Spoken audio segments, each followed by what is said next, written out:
Bonsoir, merci d'être là. Nous allons accueillir ce soir Sarah Chiche, qui est romancière et essayiste. C'est sa partie roman qui nous intéresse ce soir. Elle en a publié 5. Les 2 derniers de 2019 et 2020, Les Enténébrés et Saturne, ont été particulièrement remarqués. Mais ce soir, ce sont les Alchimies qui vont faire l'objet de notre rencontre. Elle va d'abord nous en lire quelques extraits du début des premiers chapitres de ce roman. Et après, nous allons essayer de déplier ensemble les alchimies de son écriture. Sarah Chiche.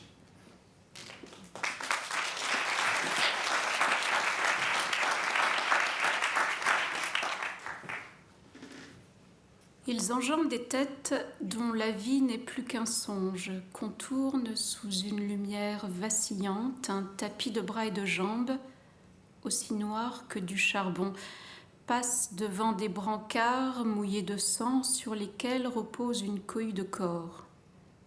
Un homme plante son couteau dans un mollet qu'il utilise comme appât pour un rat brun qui se fâche dès qu'on lui retire sa pitance. Les autres s'enfièvrent d'admiration. Poussent des vivats. 2 garçons à court, brandissant des mains tranchées avec lesquelles ils jouent à se donner des claques sous le regard d'un camarade qui assiste à la scène, bâillant d'ennui. Et dans ce préau des fous où l'effroi s'est mué en indifférence, le sommeil de la raison engendre des monstres. Celui qui porte un collier d'oreilles humaines est un roi, et les morts qui ont donné leur corps à la science nourrissent la puissance d'anéantir des vivants. Ils boivent, ils fument, ils font mijoter des eaux dans de l'eau de javel, boivent encore, puis s'en vont. Et tout cela a eu lieu tous les jours pendant 30 ans, rue des Saints-Pères à Paris, au 5e étage de l'Université de médecine, hébergeant le plus grand laboratoire européen d'anatomie. Il était, je m'en souviens, environ 20 heures quand je m'en souviens, environ 9 heures quand le 7 juillet 2022, je vis jaillir cet article consacré au charnier de l'université sur le fil d'actualité de mon ordinateur. Ce matin-là, alors que je fixais la coulée noire de café qui coagulait au fond de mon gobelet, une chose m'avait traversé l'esprit. Un jour, paraît-il, la lumière fut. Mais depuis qu'elle soit encore, n'efface pas ceci. Le cul du monde est plein de merde, et sous le soleil, le sage comme le fou avale ses vents. Je m'appelle Camille Cambon. J'ai 48 ans. Je ne sais pas pourquoi j'en suis venue un soir affalée sur la couette jaune de mon lit à cliquer sur un mail perdu au milieu de tant d'autres. Tout comme je ne sais plus s'il faut être fou pour devenir médecin ou si c'est bien l'exercice de la médecine qui finit par détruire notre raison. Toute cette histoire restera énigmatique à qui n'accepte pas de s'armer de sa propre part de ténèbres pour aller à la rencontre de ce qui peut arriver aux êtres humains. Il m'est difficile d'admettre qu'on puisse vivre pendant tant d'années auprès de gens que l'on pensait connaître sans se rendre compte de rien. Mais il m'est encore plus difficile d'admettre que le démon de la connaissance peut nous dévorer jusqu'à la folie. Avant, je croyais que chacun d'entre nous vivait dans un monde où la science fournissait des solutions bien meilleures que les dieux et nous permettait d'accéder à la nature réelle des êtres et de toutes choses. Mais maintenant, je sais que non. D'un corps qui perd la tête dans un baiser reçu pour la première fois, de la mitraille des canons bourrés de clous et de chaînes, comme du mouvement de la brosse d'un pinceau sur la toile, il en va de même. Amour, guerre ou peinture vivent leur vie propre. Nul ne sait ce qu'ils vont accomplir. Ils font de nous ces joueurs qui pensent jouer, puis soudain s'aperçoivent interdits, ahuris, médusés, que c'est d'eux que l'on sait jouer. Ce n'était pas pire que n'importe quelle guerre. C'était juste la nôtre et comme toutes les guerres, elle avait ses désastres, ses princes inflexibles, ses combattants aussi mal préparés qu'intrépides, ses sentinelles nonchalantes, ses idéalistes sacrifiés, ses déserteurs et ses traîtres. Elle était humaine et donc misérable. Mais 2 siècles avant que tout cela n'arrive, le peintre Francisco de Goya l'avait vu. Il avait tout vu. Il savait ce que nous deviendrions gravant à l'eau forte ou propageant à la gouache le grand éventail des grains et des nuances de notre vie actuelle. Nos vices, nos abîmes, nos embûches vulgaires, nos rêves extravagants, le dédale de nos sentiments fins, nos postures grotesques sur des tréteaux de foire, nos faux de vin, nos bardes de l'irrationalisme fervent, nos pitres ventriloqués par des ogres, nos moines, nos juges, nos censeurs à la petite semaine, et notre goût pour la stupidité qui s'exhibe, boursouflée d'elle-même. Nous sommes les personnages d'un tableau où courent les demi-tons de nos actions, les traces de nos repentirs, les lumières et les ombres de nos pensées, et dans lequel, suspendus entre nos médiocrités, nos grandeurs, nos presque oui et nos presque non, nous marchons, dormons, rions, rêvons, pleurons. Et qui sait à quelle étreinte, à quelle bataille, à quelle vision nous irons demain nous enchevêtrer afin de devenir matière à penser, matière à peindre. Personne. Mais nous continuerons la quête pour retrouver les palais disparus de l'enfance, inventer d'autres beautés, tisser la nuit avec le jour, nos rêves avec nos actions les plus lucides, et retourner avec une tendresse implacable sur ce qui, dans nos vies, n'a pas eu lieu. Attacher nos pas à ceux des autres êtres humains, ceux qui sont venus, ceux qui viendront. Il existe pour chaque médecin des dates qui l'ont fait et dont il se souviendra jusqu'au soir de sa vie. L'annonce tant espérée du passage de la première à la 2e année, la première confrontation à un cadavre, le premier jour de stage à l'hôpital, l'internat, la première intervention en équipe, puis seule, la première publication. Et désormais, je sais qu'en tête des plus importants événements de ma vie, il y a une autre date, le 16 octobre 1888. À un groupe de jeunes internes, j'ai demandé un jour s'ils connaissaient l'histoire de Goya. Mon surprise, oui. Certains savaient même toutes sortes de choses précises et contradictoires à son sujet. Il est né au XVIIIe siècle, probablement plusieurs décennies avant la Révolution française. Oui, et il a vécu à l'époque de Voltaire et de Rousseau, de Goethe, de Robespierre, puis de Napoléon. Il a eu une enfance misérable et puis il est devenu peintre du roi. Oui, c'était un peintre de cour, il a représenté les grands et les puissants de son temps. Puis un jour, il est devenu complètement sourd et il a sombré dans la folie. Il a contracté la syphilis ou bien une encéphalopathie saturnine. Oui. Ça arrive à des gens très bien, paraît-il. Peut-être un œdème cérébral lié à une poussée hypertensive, voire un syndrome de Suzac, mais ça l'aurait rendu sourd. Il était fou, ah ça oui, mais c'était un génie. Et alors, aucun rapport, suffit pas d'être fou pour être génial, regarde-toi par exemple. Il a gravé une comédie humaine équivalente à ce qu'a fait Balzac en littérature. Ouais, ces gravures sur la guerre sont si saisissantes que quand on voit ces soldats lynchés pendus à un arbre, on sent presque un nœud se serrer autour de la gorge. Tout est vrai. Rien n'est vrai. Jour, réveil matin, douche. Ma chérie, c'est l'heure d'aller à la crèche, à l'école, au collège. Les années donnent l'illusion que le temps passe, mais décidément, c'est toujours déjà l'heure. Piaillements, protestations, gloussements étouffés, au visage auréolé de boucles noires émergeant difficilement de la couette, opposé le ciel sans étoiles de la loi morale. Les parents travaillent et les enfants vont à l'école, à la crèche, au collège. Enfin bon, c'est comme ça ce soir, mon cœur. Blouson, gants, casque. Aval et à moto le périphérique depuis la porte de la chapelle jusqu'au viaduc de Saint-Cloud, coupé à travers bois, traverser Versailles, passer Vaucresson, joues brûlantes, yeux irrités. Mais putain, mec, mais tu vas la bouger, ta grosse bagnole de là, piler devant l'hôpital, badge entre les dents, se pencher vers la borne jusqu'au niveau de la petite fenêtre noire sans lâcher le guidon. Et ouverture, claque, allée centrale, hurlement des ambulances, bruit cadencé des chariots qui roulent sur le bitume. Relève des sentinelles qui fument, s'invectivent, courent à travers l'armada de voitures vers leur pavillon. Première famille de patients errants, traits tirés sur le terre-plein en attendant l'heure des visites. Clochard qui va et vient dans l'herbe en lâchant aux oiseaux des propos incohérents qu'on a renoncé à chasser. Porte, couloir gris, cage d'escalier, interne de plus en plus jeune au fil des années. Moins qu'on ne soit soi-même en train de devenir de plus en plus vieille. Et dont les yeux lancent, non, la poisse est déjà là et j'ai pas encore trouvé le putain de machin qu'elle m'avait demandé. Pourvu qu'elle me dise de venir bosser avec elle ce matin. Tiens, vous, oui, justement, vous.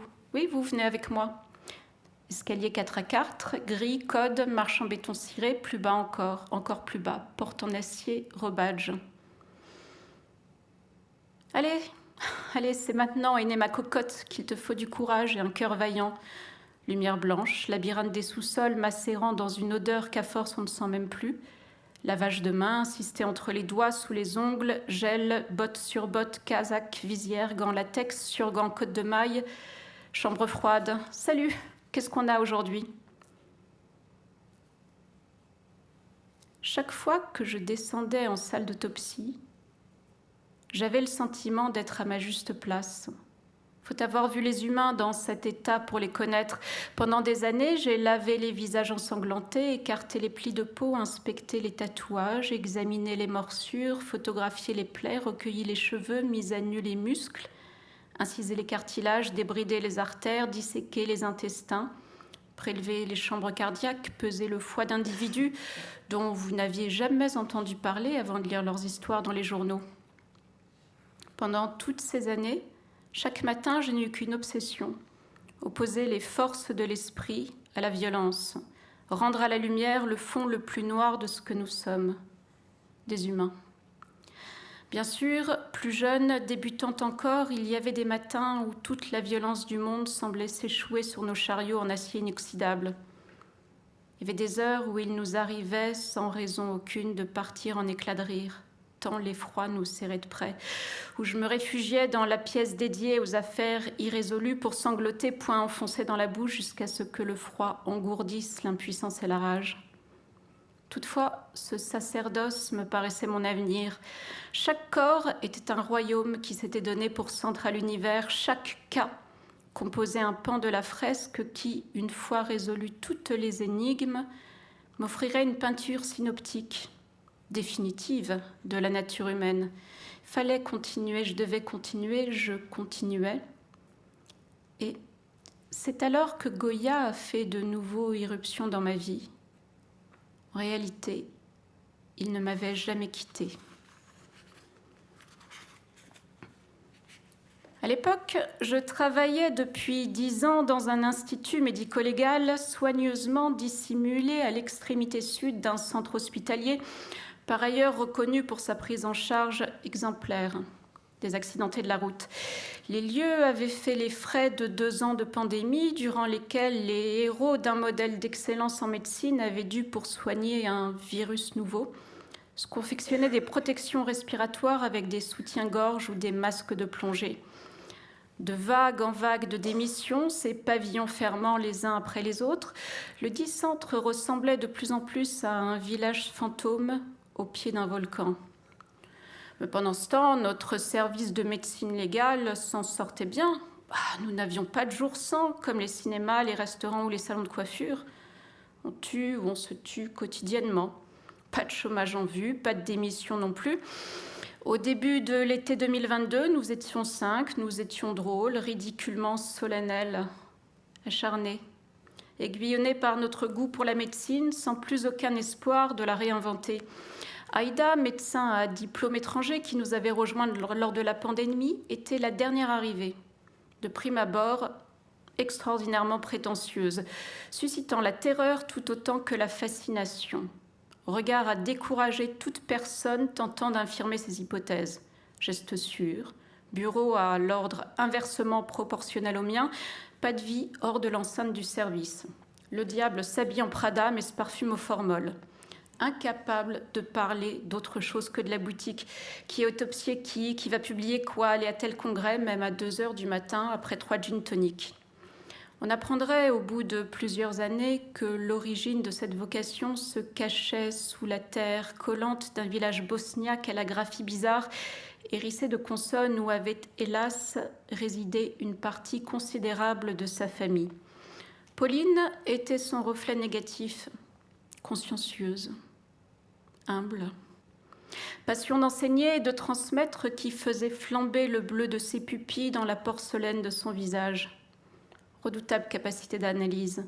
Pudique, sauf le jour où, après avoir témoigné aux assises dans un procès particulièrement éprouvant, s'était jeté sur moi pour m'embrasser. Nous étions caressés dans l'obscurité de la cage d'escalier dans une convoitise enragée, ce dont nous n'avions ensuite jamais reparlé. Mathieu était le tout premier collègue que j'avais croisé le jour de mon arrivée à l'hôpital. Chaleureux comme un pull en mohair, ce genre de pull qui finit par irriter. Toujours à saluer chacun et tout le monde, des secrétaires aux chefs de service, comme s'ils devaient en permanence s'excuser de demander pardon d'exister. Première vie dans l'architecture, reprise d'études à 35 ans, au mépris de tous ceux qui lui avaient dit qu'à un âge si avancé a été bien courageux. Concevait l'hôpital public comme la plus grande chance de sa vie. Ce que Louis, alias La Taupe, fils d'un cousin du directeur, trouvait grotesque. La Taupe appartenait à cette engeance qui, au seuil de la trentaine, après une enfance en Lodène, des étés à la Baule, des hivers à Méribel, des études au collège Stanislas, puis un passage rue d'Ulm, il avait été admis à suivre des cours en auditeur libre, mais n'avait jamais passé le prestigieux concours, ce qu'il se gardait bien de préciser sur son interminable curriculum vitae. Ayant tout osé pour satisfaire son ambition, découvre épouvantée des lueurs de haine dans les yeux qu'elle ne sera ni Vézal ni Bichat. Bien vite, cependant, après plusieurs années de bizutage, depuis le lit de garde en portefeuille garni de pâté pour chat jusqu'au collègue dans une housse jouant aux morts et qui soudain ressuscite, par certitude qu'il lui faudrait, pour ne pas être haï de tous, épouser la cause du gros des troupes, La Taupe était devenue, depuis la pandémie, un allié qu'on ménageait pour bénéficier des bons tuyaux, jusqu'à endurer ses rapports d'autopsie bourrés de métaphores littéraires prétentieuses. Georges et Luc, les deux préparateurs, qu'on appelait encore garçons d'amphi, en mémoire du temps où les dissections avaient lieu en public, complétaient le bataillon. Premier, en poste depuis 20 ans, ne pouvait s'empêcher de rire aux éclats dès qu'il était ému. Mais il savait admirablement reconstituer les visages abîmés pour présenter aux familles des cadavres transformés par ses soins en défunts, dignes de ce nom. Le second ne souriait jamais et ne s'exprimait que par onomatopée. Un jour, on avait appris qu'il avait, grâce à son beau-frère, servi de consultant pour une série télé sur la médecine légale. À la suite de quoi il avait déclaré « Heureusement que j'y suis allée, sinon ils auraient encore raconté n'importe quoi. » Cela nous avait permis de découvrir le son de sa voix.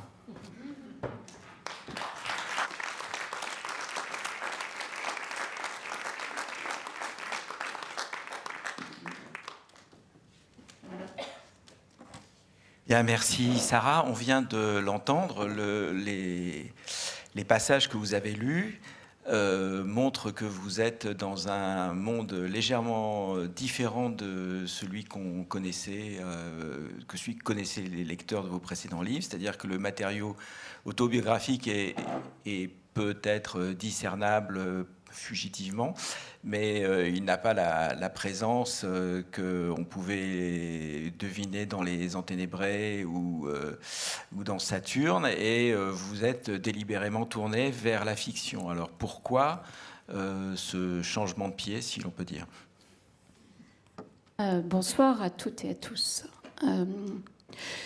Une envie d'intrépidité, d'un geste littéraire, d'aller au loin. À la fin du livre, un personnage dit « Le monde est vaste et grande et ma soif de vivre ». Eh bien, je crois que c'est cela.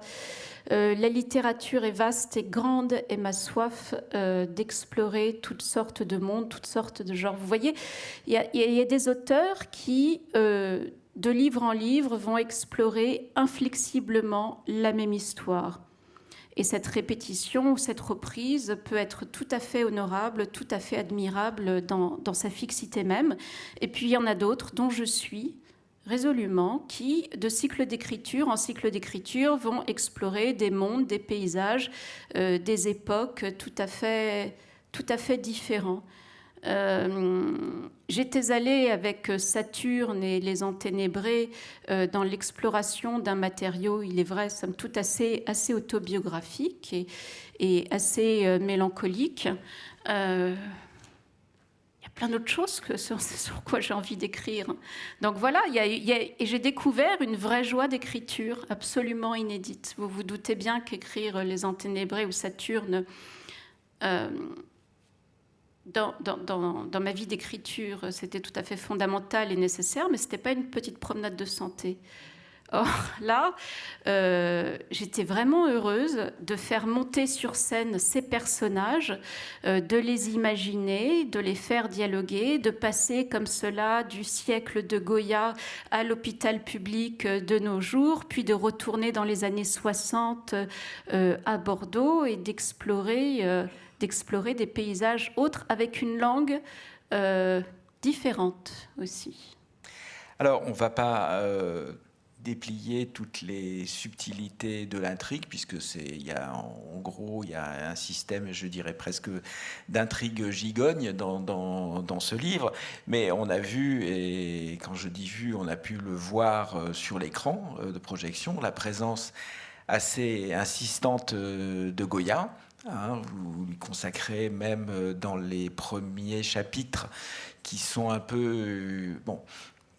d'une part, la présentation de la narratrice, la première narratrice, parce qu'on va en avoir d'autres, et puis en même temps, cette espèce de petit sondage improvisé dans le milieu des étudiants ou des praticiens hospitaliers sur le personnage de Goya, histoire de bien voir où on en est de ce qu'on sait de Goya. Alors, Goya va avoir toute une histoire dans ce livre, mais qu'est-ce qui vous a intéressé et qu'est-ce qui vous a décidé à faire d'une énigme concernant Goya le nœud narratif principal du roman? Effectivement, c'est en partant de la vie, devrais-je dire, des vies de Goya, puis de sa mort et du destin rocambolesque de son crâne, que j'ai imaginé ensuite cette fiction d'une femme médecin qui, en pleine débâcle de l'hôpital public, reçoit un soir un mail énigmatique où il est question d'un peintre Goya et de son crâne disparu, peintre sur lesquels ses parents et son parrain ont longuement travaillé quand ils étaient étudiants en médecine à Bordeaux. Pourquoi est-ce que je suis partie de Goya?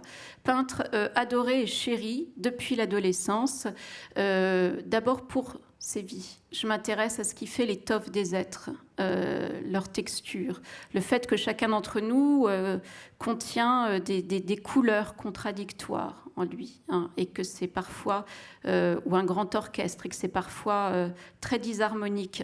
Et Goya, ce qui est fascinant, c'est qu'il a commencé sa vie à vouloir tout faire pour plaire aux puissants, tout, y compris épouser sans amour une femme qu'il n'aimait pas, mais dont la famille était plus ou moins introduite auprès de la cour du roi. Moyennant quoi, il arrive à ses fins, il devient peintre de chambre, fait tout un tas de cartons de tapisserie, où perce déjà une certaine causticité dans le trait, mais ça reste, somme toute, assez conforme au goût du jour.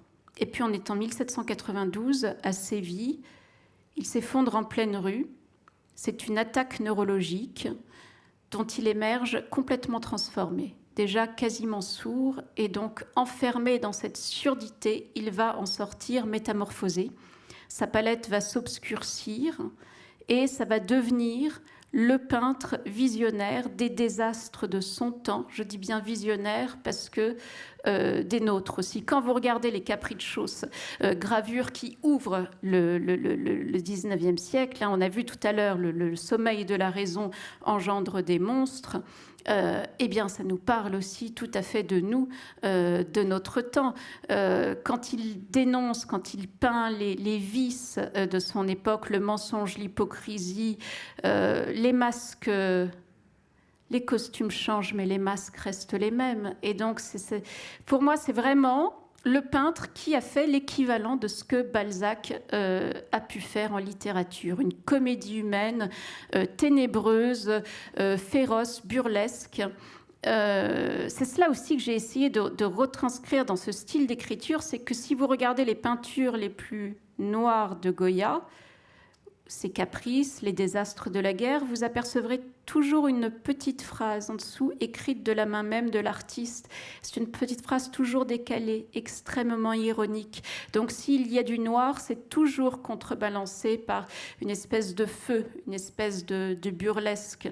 Donc c'est cet artiste-là, sa complexité, ses ambivalences qui m'intéressent, et sa vie, et donc c'est aussi sa mort et le destin rocambolesque de son crâne. Parce que ce qui s'est produit, c'est que Goya, à force de dénoncer le retour de l'Inquisition, les désastres des guerres napoléoniennes, il finit par devoir fuir l'Espagne. Il part en exil à Bordeaux, où il finit ses jours. Il y est enterré en 1828. Des années passent. Et puis, fin du siècle, on est en 1888. Il y a un consul, le consul d'Espagne, qui s'est promené dans le cimetière de la Chartreuse à Bordeaux. Et par hasard, il tombe sur le tombeau de Goya. Et alors là, le consul se dit « Mais quelle gloire pour ma fin de carrière !» Quelle gloire que de rapatrier le corps de notre génie national en Espagne. Fait procéder à une exhumation. Et alors là, le jour, on va peut-être voir la photographie de l'exhumation. Je ne sais pas si on va la voir. Ah, alors, voilà. La photographie est un art naissant à l'époque. Et c'est cela qui est absolument stupéfiant. Regardez, c'est la première fois que je la montre. Elle a été prise au cimetière de la Chartreuse. Vous voyez le consul, vous voyez même les fossoyeurs. Et quelques minutes après, enfin plusieurs dizaines de minutes après, stupeur, on s'aperçoit que le corps du peintre est bien là, mais que son crâne a disparu.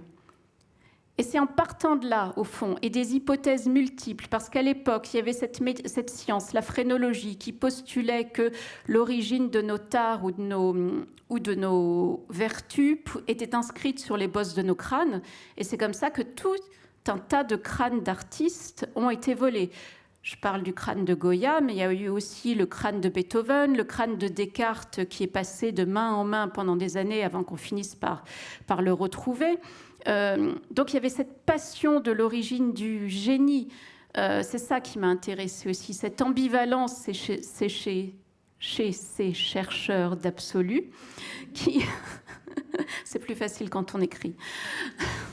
C'est pour ça qu'on écrit aussi. Chez ces chercheurs d'absolu qui, au fond, il n'y avait pas tant le geste de la profanation que le geste de s'approprier quelque chose du génie, du grand artiste, dans l'idée que si vous possédez la tête, le siège de l'esprit d'un grand homme, d'une grande femme, voilà, eh bien... vous allez peut-être pouvoir vous approprier un peu de son intelligence. Donc c'est pour ça qu'il y avait des collectionneurs, de crânes. Et il y a eu à l'époque tout un tas d'hypothèses. Certains ont dit que donc ça avait été volé par des phrénologues, ramené dans les sous-sols de la fac de médecine de Bordeaux, puis rapatrié ensuite à Paris, peut-être à l'hôpital Sainte-Anne, d'autres à la Salpêtrière, d'autres encore ont dit mais non, pas du tout. On l'a retrouvé dans l'arrière-salle d'un cabaret bordelais, le sol y sombra, où venait s'encanailler toute la communauté espagnole qui était partie après la guerre civile, mais aussi des étudiants en médecine, puisque le cabaret était juste à côté de la fac de médecine. D'autres encore ont dit tout à fait autre chose, parce qu'on a trouvé donc en 1849, ça c'est une des grandes énigmes de l'histoire de la peinture, c'est-à-dire des années avant qu'on exhume Goya, on a retrouvé, et ce sera le dernier diapo que je montre, il y a cette vanité qui date de 1849. Elle a été peinte par un certain Dioniso Fieros, valet du marquis de San Andrian, qui était un grand mécène de l'époque de Goya. 1849, et Goya est exhumé en 1888. Et c'est à ce moment-là seulement que publiquement on est censé savoir que son crâne a bien été volé. Donc voilà, c'est à partir, ce long détour pour expliquer qu'à partir de ce grand mystère, j'ai décidé de me lancer dans l'écriture d'un roman d'aventure. En imaginant ce personnage de femme médecin et cette enquête, cette double enquête qui va la conduire à Bordeaux, où elle va à la fois découvrir bien des choses de son passé et bien des choses sur Goya aussi, et comment en fait l'obsession de ses parents, tous deux médecins, et de son parrain médecin également, l'obsession pour Goya les a menés dans une quête scientifique jusqu'à la déraison. Alors, ce qui est étonnant, c'est quand on lit le livre, on peut qu'être frappé devant cette espèce de système, de symétrie, d'écho, de transposition, qui font qu'on va passer de l'amphi, enfin c'est pas un amphi d'ailleurs, du labo d'anatomie d'une université parisienne, avec effectivement ce qu'on appelle des pièces anatomiques, mais enfin bon, qui sont en fait, des têtes, des mains, Dieu sait quoi d'autre, à un peu une scène presque similaire, toute chose égale par ailleurs, avec la tête de Goya, bon, qui était peut-être donc justement l'objet d'une étude anatomique avec des objectifs qui n'étaient pas forcément les mêmes que ceux qu'on peut avoir aujourd'hui. Ils ne sont pas en tout cas d'enseignement, mais peut-être de découverte de quelque chose. Et le livre fonctionne aussi un peu comme ça, c'est-à-dire avec des systèmes d'empilement. Je parlais d'un roman gigogne, d'enchâssement, comme des poupées russes, si on peut dire, qui se dévoilent les unes après les autres. Alors, est-ce que ça faisait partie du projet de départ, ou est-ce que c'est quelque chose qui s'est décidé au fur et à mesure que l'écriture avançait et que la structure du bouquin se dévoilait? Non, ça s'est décidé avant même l'écriture par un plan très détaillé où je voulais que le texte passe par tout un tas de métamorphoses. Je vous ai lu les premières pages. Commence ou pro comme un roman social, vous voyez, où j'ai voulu pasticher jusqu'au cliché les codes de certaines séries médicales. Voilà, oui, il y a effectivement le microcosme des services de l'hosto où on s'aime, se déteste, se jalouse, etc. Bon, c'est presque comment dirais-je, un petit insert de comédie. C'est ça. Ça commence comme une comédie, on va dire peut-être comme une succession de petites gravures burlesques et assez féroces, où même si ces gens pataugent dans la mort en permanence, ils sont armés d'une force, d'une vitalité, comme le sont les soignants qui travaillent au quotidien dans ces territoires-là. C'était bien évidemment une façon de leur rendre hommage, de peindre des vaillants petits soldats de la médecine, de reprendre à la lettre la métaphore des soignants en première ligne et sur le front, en fait. Voilà, et puis il y a aussi le côté burlesque qui répond bien avec la verve et les eaux fortes de Goya. C'est-à-dire, par exemple, on sait très bien que dans tous les polars, il y a la fameuse blague de légiste, où, sur les scènes de crime ou bien dans sa salle d'autopsie, il éprouve le besoin de mettre mal à l'aise les enquêteurs, si c'est des femmes, en faisant des grosses vannes un peu lourdes. Eh bien, oui, assurément. Et donc là, il a fallu montrer ça, mais vous voyez, jusqu'au cliché, de sorte que le lecteur se dise, ok, roman social, et parce que je voulais pratiquer le leur. Et tout d'un coup, Camille reçoit ce mail où il est question de Goya et de son crâne, et là on bascule dans complètement autre chose. Il y a une rupture dans la narration. Elle va partir à Bordeaux et tout en prenant le train va se remémorer un certain nombre de choses sur son enfance et son adolescence. Enfance solaire, enfance heureuse, de parents aimants, certes asservis à leur travail, la médecine. Son père, prof de médecine légale, sa mère, médecin généraliste. Lui, il est mort, elle est vivant, mais les parents très, très aimants. Et puis, il y a un parrain, drôle de type, neurologue, qui est assez souvent là, meilleur ami de la famille. Et puis, on arrive à l'adolescence de Camille, voilà, les premiers flirts, la longueur des plages. Et je voulais que ce soit en contraste total avec le début du texte où on est... vous voyez, dans le cloaque, hein, dans les ténèbres de l'âme humaine. Donc que là, ce soit plein de sensualité, de sensorialité, de rire, une Espagne joyeuse, celle des vacances estivales. Et puis, elle arrive à Bordeaux, et là, il y a une nouvelle rupture dans l'énonciation, puisque... elle rencontre le mystérieux correspondant de ce mail, qui est une correspondante, c'est une femme, Jeanne, octogénaire, ancienne directrice de théâtre, et c'est elle qui a connu ses parents et son parrain quand ils étaient jeunes étudiants en médecine. Et c'est par la voix de Jeanne, qui est une voix tout à fait autre que celle de Camille, que l'on va découvrir tout ce qui s'est passé. Alors, effectivement, on passe, c'est assez frappant, d'ailleurs, il y a ce fameux cabaret qui s'appelle le Sol y Sombra, qui aussi... Qui a vraiment existé. Qui a existé, ouais. Et qui fait aussi allusion à la topologie, si on peut dire, des arènes, oui. Avec place à l'ombre, place, le soleil place au soleil. Oui. Et c'est aussi un peu l'atmosphère du roman, où l'on passe Absolument. Sans arrêt du soleil à l'ombre, de quelque chose d'un peu, voire du comique, je dirais presque naïf et enfantin, au comique extrêmement grinçant qu'on peut trouver dans les eaux fortes de Goya. Parce qu'il y a un comique, par exemple, bon, on l'a pas montré, mais on voit des cadavres qui pètent ou des trucs comme ça, enfin bon, qui sont annotés de la main de Goya de la façon, je dirais, à la limite la plus graveleuse, quoi. Absolument, c'est très graveleux. Et vous avez raison de dire enfantin, et vous l'avez bien vu, parce que cet infantilisme, dans certaines scènes précises, est délibéré parce qu'il vient de la correspondance même de Goya. C'est stupéfiant. Si vous lisez sa correspondance avec son meilleur ami, Martin Zapater, vous allez vous apercevoir que ce grand génie avait, dans sa façon d'écrire, dans ce parler écrit, quelque chose de très enfantin, de très infantile, de très naïf, de très premier degré. C'est fascinant de voir comment un homme qui a pu si bien peindre la complexité humaine avait des modalités d'expression par ailleurs très naïves, très naïves. Alors oui, le côté...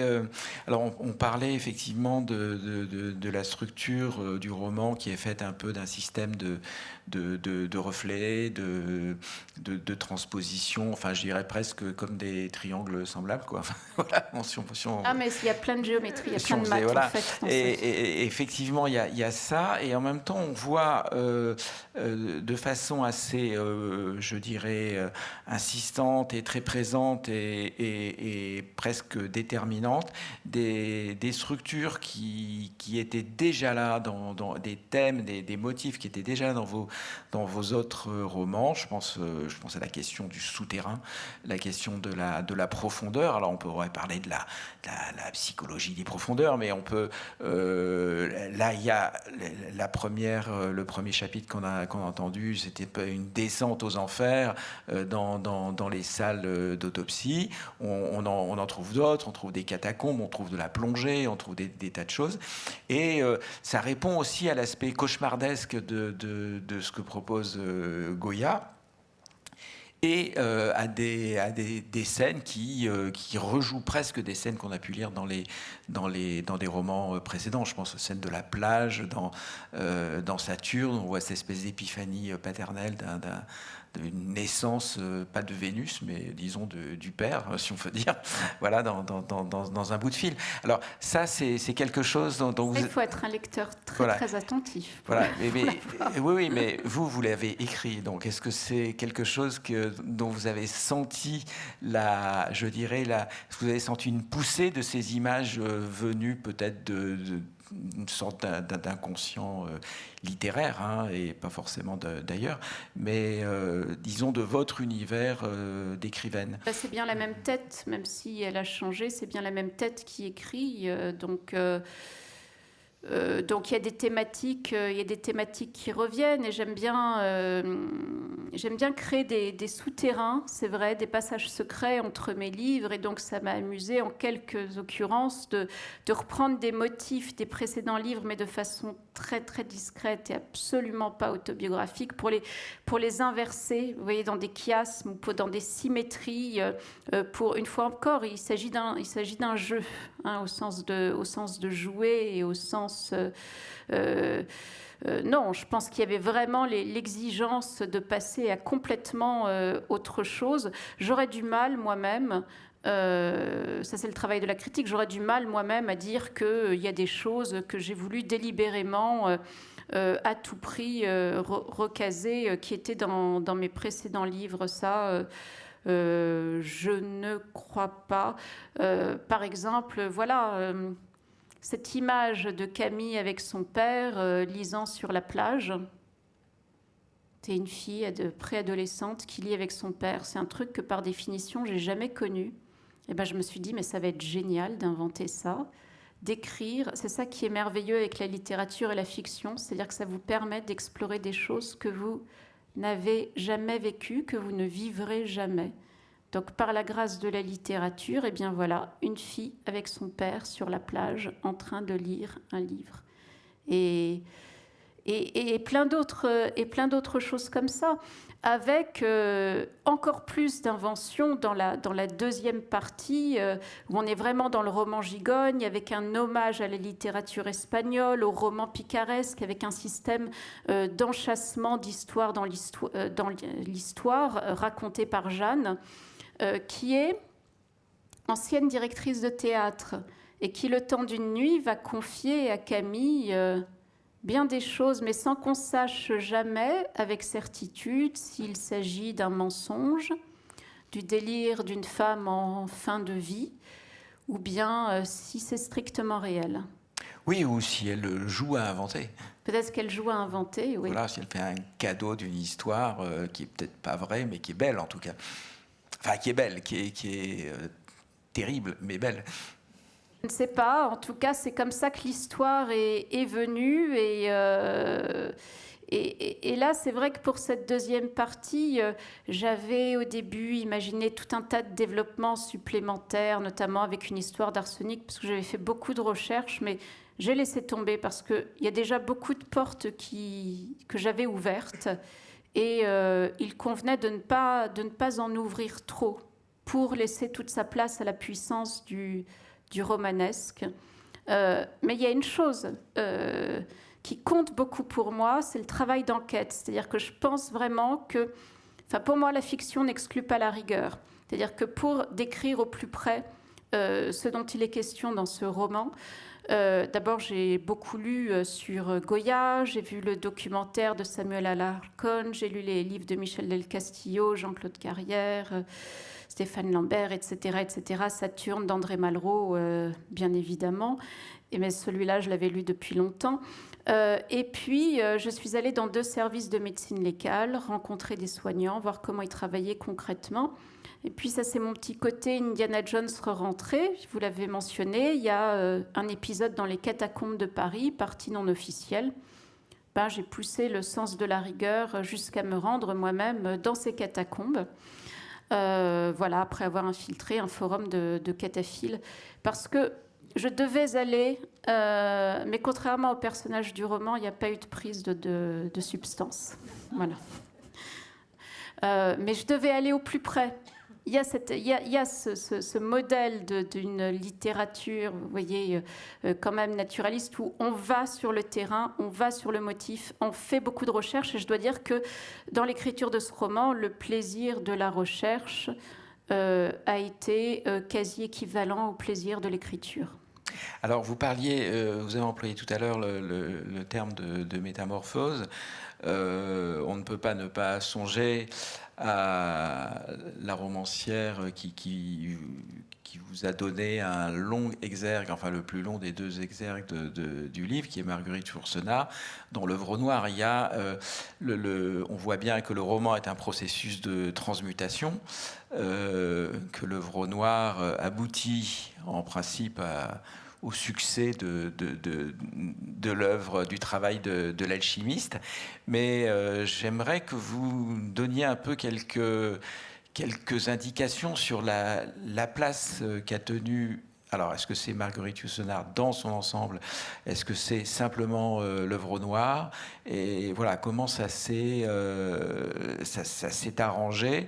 Est-ce que ça a déterminé, par exemple, peut-être pas les personnages, parce qu'on a du mal à les trouver, mais en tout cas la structure du livre, et puis peut-être aussi un certain ton qui est très caractéristique de Marguerite Yourcenar, en particulier dans ce livre.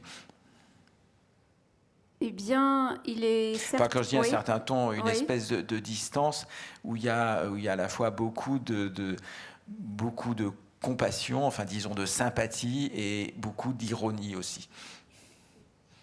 Ce qui est certain, c'est que ce que j'admire profondément dans le travail de Marguerite Yourcenar, outre la perfection classique de son écriture, c'est comment elle a su nouer cette très grande érudition et ce travail de recherche qu'elle faisait avant chaque roman, aussi bien pour les Mémoires d'Adrien que pour l'œuvre noire, avec un grand goût du romanesque. Il y avait cette idée pour elle que le roman historique, enfin l'histoire ne devait certainement pas servir de décor, mais de décorum, mais que voilà, il fallait une exigence de recherche. Elle a beaucoup lu, par exemple, pour composer le personnage de Zénon, l'alchimiste de l'œuvre noire, roman paru en 1968. Elle a lu toutes sortes de choses, y compris les carnets secrets, certains carnets de Léonard de Vinci, et c'est à partir de tout un ensemble de choses, y compris d'elle-même, de certains épisodes douloureux de son existence, qu'elle a composé ce personnage. Zénon, je le rappelle, homme de la Renaissance, un peu médecin, un peu clerc, un peu guerrier, alchimiste avant tout, esprit libre, solitaire, indépendant, vaillant, jusqu'à en perdre la vie. Dans le roman de Yourcenar, c'est bien la mort qui est l'ultime transmutation, et qui va permettre la réalisation de l'œuvre noire. J'étais bien sûr profondément marquée par ce texte, et c'est en m'en souvenant que j'ai composé le personnage de Camille Cambon, qui est une sorte d'alchimiste contemporaine, une femme vaillante, courageuse, esprit libre, solitaire, imparfaite aussi. Mais oui, j'ai caché d'autres choses du roman de Yourcenar dans le texte. Par exemple, Pierre, le père de Camille, et Alexandre, son parrain, ce sont 2 personnages. Ça pourrait faire penser à 2 tranches de la vie de Goya. Le moment où Goya a tout sacrifié à l'ambition, puis le moment où il s'est sacrifié à son génie. Mais ça peut faire penser aussi au personnage de Yourcenar dans l'œuvre noire, à savoir Zénon, qui est l'aventurier de la connaissance, et Henri Maximilien, qui est lui l'aventurier de la puissance. Donc il y a tout un tas de petites choses comme ça par touche de références cachées. Et puis c'est vrai, vous l'avez dit, il y a une alchimie à l'œuvre dans le texte qui commence comme un roman social, qui se poursuit en thriller, puis en souvenir d'enfance et d'adolescence, dans lequel on trouve un mini-traité sur l'origine du génie, puis qui nous embarque ensuite de rebondissement en rebondissement dans le roman picaresque, en tissant tout cela ensemble et en revendiquant, vous voyez, qu'au sein d'un même livre, il puisse y avoir tant de registres de narration et qu'un roman, ce ne soit pas allez, je pars d'un point A, je vais tout droit et j'arrive à un point B, et puis voilà, j'ai mon histoire. Non. Avec une histoire aussi vaste que la vie et la mort de Goya et ce type de personnage, il fallait un labyrinthe, il fallait des dédales, il fallait une littérature complexe, mais attention, complexe, ça ne veut pas dire qu'on oublie le divertissement au sens noble du terme et le romanesque. Oui, alors justement, ce qui est assez frappant et qui peut d'ailleurs intriguer, c'est la place du récit de Jeanne dans qui va révéler alors, un certain nombre de choses. Donc on peut lui accorder provisoirement du crédit. Et dire qu'elle va dire la vérité. Elle parle depuis le bord de la mort, c'est une femme malade. Mais ce qui est justement intéressant, c'est que cette Jeanne est restée en marge du cœur des histoires. Elle peut témoigner de tout. Elle reste en marge et en même temps elle reste en marge parce qu'elle est dans le monde de la représentation puisqu'elle dirige un théâtre. Alors ce qui est intéressant, c'est de voir si pour vous les conditions de la vérité, est-ce que c'est d'être disons de maîtriser l'art de la représentation? Alors c'est une question un peu tordue évidemment, mais en même temps c'est votre livre qui incite à la poser parce que pourquoi est-ce qu'elle est dans ce théâtre après tout? Pourquoi en faire une directrice de théâtre et pas peut-être un quatrième médecin? Oui, parce qu'elle fait exception dans cette histoire et je voulais qu'il y ait deux femmes de deux générations différentes. Camille, fin de la quarantaine, Jeanne, octogénaire, deux femmes solitaires, deux femmes vaillantes, deux femmes secrètes. Et qu'on puisse peut-être même se demander si au fond il s'agit peut-être de la même femme prise en deux âges différents de la vie. Déjà ça n'est pas, c'est une hypothèse que moi-même je n'exclus pas et tout cela aurait été peut-être l'immense songe de la raison, l'immense songe de Camille. Et puis effectivement je voulais qu'elle soit... Le médecin légiste, quand il travaille, vous voyez, il est complètement assujetti à son geste. S'il pense à ce qu'il est en train de faire, la main va trembler, le geste va se faire moins précis. L'affect nuit à l'efficacité du travail. Eh bien, Jeanne, elle a une autre façon de se distancier du monde, c'est d'être directrice de théâtre, c'est de considérer le monde comme un grand théâtre. C'est une grande amatrice de Shakespeare aussi. Et donc voilà, et que tout est scène, et que tout est l'heure, et que tout est représentation. Et pourtant, c'est peut-être elle qui va nous dire le plus vrai et le plus juste de ce qui est arrivé aux parents de Camille. Donc, une fois encore, enfin, pour répondre à votre question de façon un peu détournée, je dirais que oui, je crois au pouvoir, à ce pouvoir que je n'arrive pas à m'expliquer, tout à fait obscur et merveilleux de la littérature, qui nous permet de dire des choses qu'on ne pourrait pas dire autrement. Oui, alors, ce qui est justement... Alors, ça, c'est une question qui m'interpelle, parce que dans un des passages que vous n'avez pas lu, des premiers chapitres, il y a une sorte de monologue de Camille, où elle dit je finirai par le savoir. Enfin, vous avez fait ceci, je le saurai. Vous avez fumé, je le saurai. Vous avez eu des rapports sexuels, je le saurai. Oui. Vous avez abusé de l'alcool, je finirai par le savoir. Oui.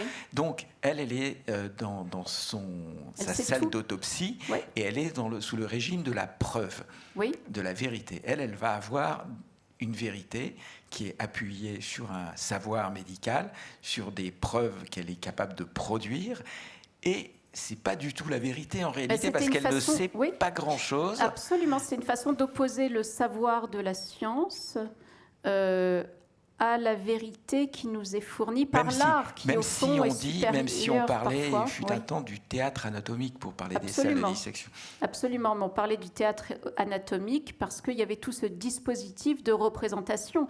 Les dissections avaient lieu, c'était un grand spectacle, ça avait lieu en amphithéâtre, voilà, devant un public fort nombreux. Il y a toute une iconographie et des photographies qui nous montrent également comment ça se produisait. Donc il y avait bien le théâtre de l'ouverture des corps et de l'exhumation du fond le plus noir de ce que nous sommes. Donc dans un cas, on a Camille qui a cet idéal de justice, de justesse et de vérité, et de l'autre côté, on a Jeanne qui est peut-être davantage du côté du roman, vous voyez ? Eh bien oui, on voit, je ne sais pas ce qu'on verra, mais en tout cas, je pense que ça va nous inciter à lire et à découvrir. Il y a encore pas mal d'autres choses à découvrir dans votre livre. On ne le dira pas, mais il y a une 4e femme, voilà, la femme perdue. Oui. Voilà, qui pour l'instant va rester en creux et qui d'ailleurs reste en creux tout le temps du roman. Et peut-être que c'est justement la dernière énigme que on peut vous inviter à chercher en lisant Les Alchimies de Sarah Chiche. Et je vais lire un petit passage. Et le dernier passage, voilà. Ouais.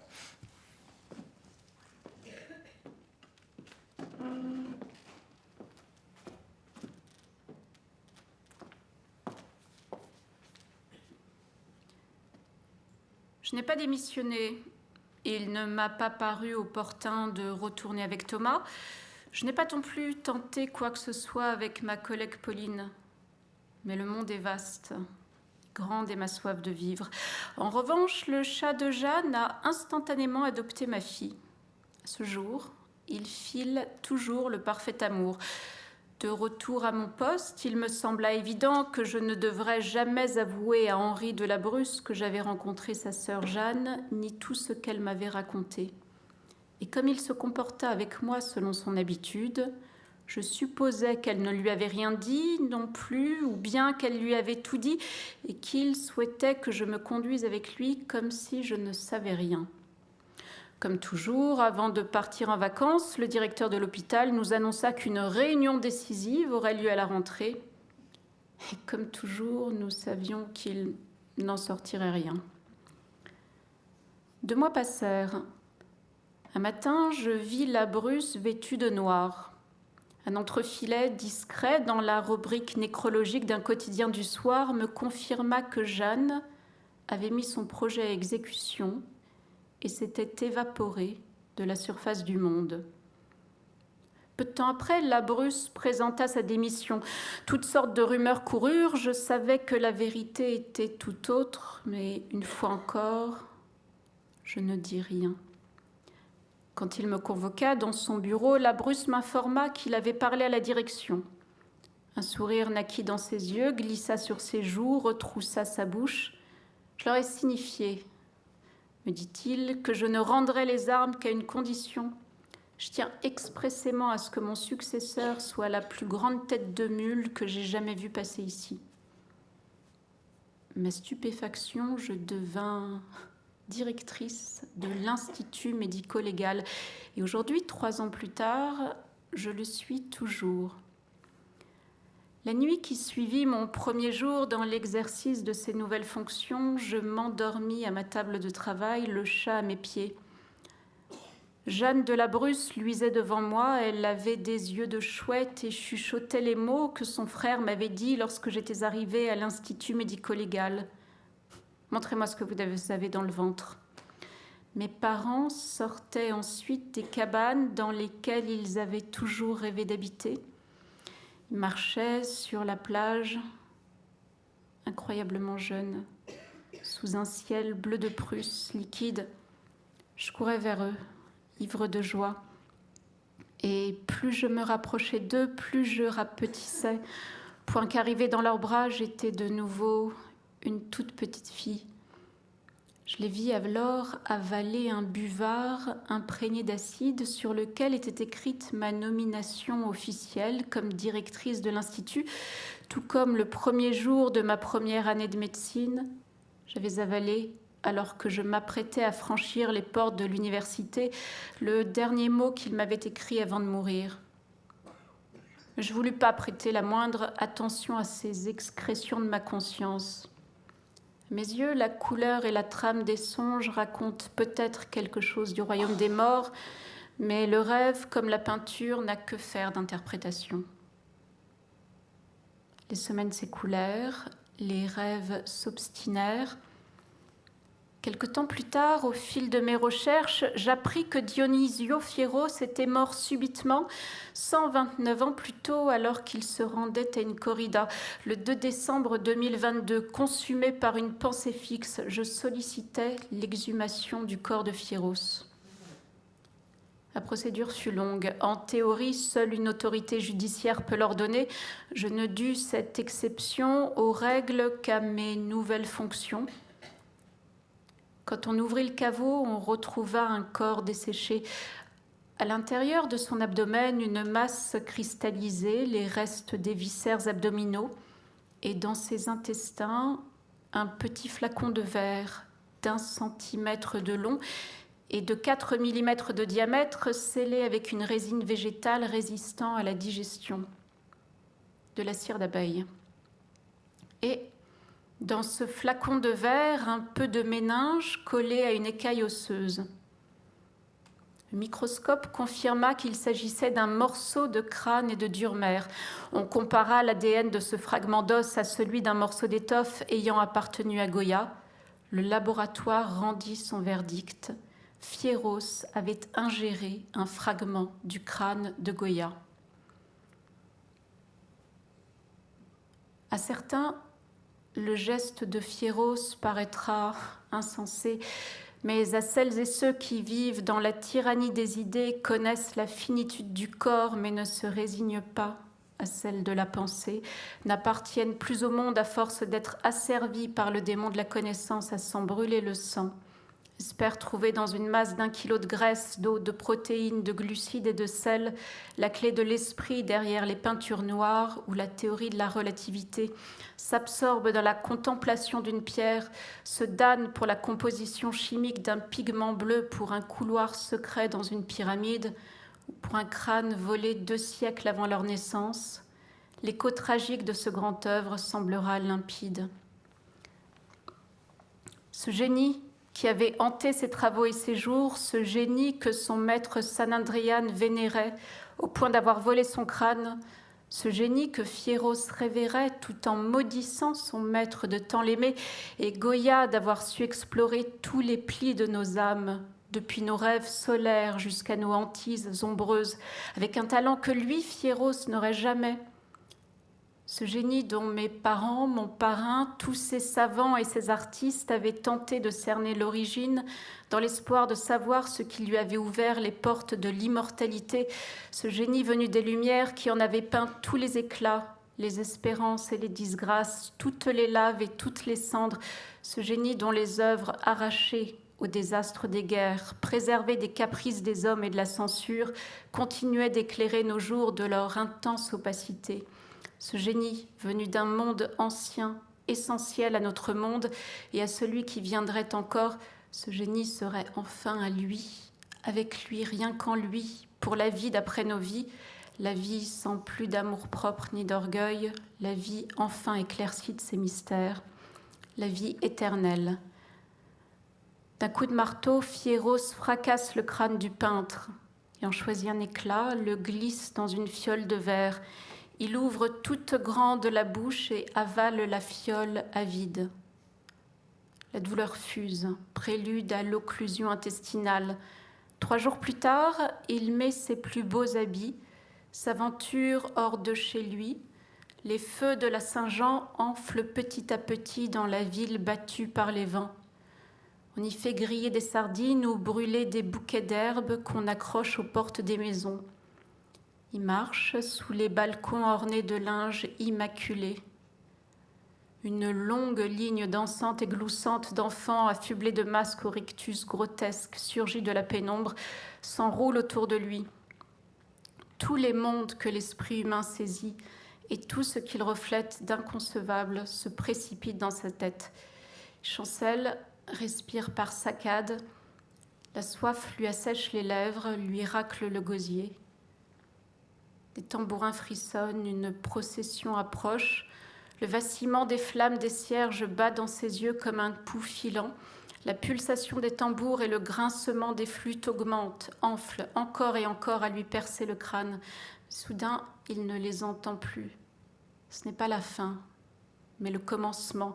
Plus un bruit, pas même un chuchotement, mais le ruissellement d'un immense flot de couleurs qui le traverse et qu'il traverse, dissous dans les pigments. Il suffoque, une bouillie noirâtre lui sort de la gorge. Mais tout ce noir répandu sur ses mains n'est plus obscur. Il luit comme un fleuve d'or. Le 24 juin 1894, on le retrouva au pied des arènes de Madrid, écroulé et tout raidi, face tournée vers le soleil.